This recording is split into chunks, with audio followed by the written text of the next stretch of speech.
Last year at the SHRM Annual Conference and Exposition in Washington, D.C., we spoke with Executive Director Mark Schmidt about the new direction of the SHRM Foundation and the organization's new focus on values-based causes that are important to HR professionals. This year, the SHRM Foundation is focusing on two core initiatives: the aging workforce and engaging and integrating military veterans into the workforce. To kick off this multi-year veteran initiative, the SHRM Foundation hosted their first summit, facilitating discussions among 61 employers, researchers, funders, and nonprofit leaders focused on employing, engaging, and retaining veterans in the workforce. I'm really excited about today's event because I think there's a potential, and my hope is that we'll walk away with very actionable steps that we can take as a group to advance both the supply and demand side of the veteran hiring and retention challenge. Today's event is really exciting for all of us. We've put in months worth of hard work to build a strong facilitation design, bring the right team of facilitators, bring the right participants together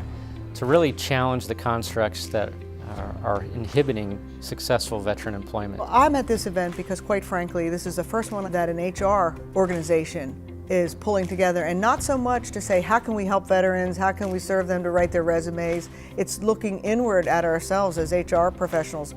What do we need to do to move this needle when it comes to veteran hiring? Everybody's here to share the best ideas because we all have the same ideals. We want to get veterans and military families into the best jobs possible so that we reduce any aspects of people not finding the right job, that we get them into the jobs that'll turn into a career, and that we can prove that this impacts the business as a whole. There is a civilian-military divide. There's no malice, but we have to inform our HR community how to work with our military applicants.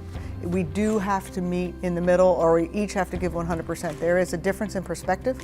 So those who are comfortable with the military community will continue to slate and interview and hire. Those who are not, don't understand it when they look at the resume and will not ask for the interview. So I think we have some work to do with our HR community. This issue is not going to go away. You're going to have, on average, 250,000 veterans transitioning every single year for the foreseeable future. So jobs and meaningful careers are always going to be a top priority. I live in my veteran world, and it's really interesting to hear perspectives from different people from different industries and different parts of the country. It's a lot about collaborating and kind of sharing all of our experiences together that makes this pretty amazing. Having been in the Marine Corps Reserves and doing 4 deployments, I transitioned 4 times. The first time I came back, my job was no longer there. The second time I came back, I only had a few months before I had to go on to another deployment. It was always difficult, and it never felt like it got easier.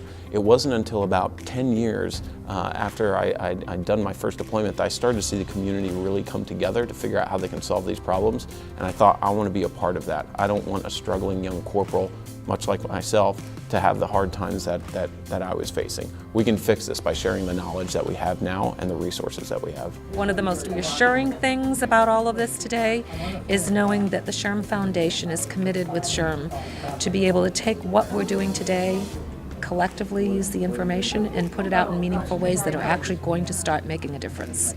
Yeah, the takeaway from today's program will be to have the commitment from the organizations involved for a long-term effort where we invest in research, we have people advising that research protocol, we have people in committees that are working on dissemination of all this information so that local impact can be made. We've come to a point where it's time to take those who are doing really well and start sharing their practices to other organizations that are struggling, and build a roadmap to take those learnings and tools and push them down to the 285,000 SHRM members across the country. We could quickly accelerate positive outcomes for veterans seeking meaningful employment.